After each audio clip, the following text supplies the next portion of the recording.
तर असायटिस म्हणजे पोटामध्ये पाणी होणे. आणि जसं आपल्याला माहिती आहे, आपल्या पोटामध्ये इनर लेयर असतो ज्याला आपण म्हणतो पेरिटोनियम. सो हे पेरिटोनियमचं जे फंक्शन आहे ते आपल्या ऑर्गन्स जे आहेत त्याला हे प्रोटेक्शन करतं. तसंच आपल्या ऑर्गन्सचे स्मूथ मुवमेंटसाठी ते लुब्रिकेशनसारखं हेल्प करतं. तसंच ह्या पेरिटोनियममधनं पाणी पण कधी कधी सिक्रीट होतात आणि ते नॉर्मली ॲब्झॉर्ब होऊन जातात. जर हे पेरिटोनियम इन्व्हॉल्व झालं कॅन्सरने, तर त्याच्यामध्ये हे जे ॲब्झॉर्प्शन आहे ते अफेक्ट होतं आणि त्याच्यामध्ये पोटात असायटिस होतात.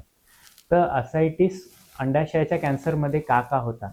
सगळ्यात पहिलं कारण जे आहे ते आहे की हे जे अंडाशयाचं कॅन्सर आहे त्याच्यामध्ये एक VEGF नावाचा एक ग्रोथ फॅक्टर आहे.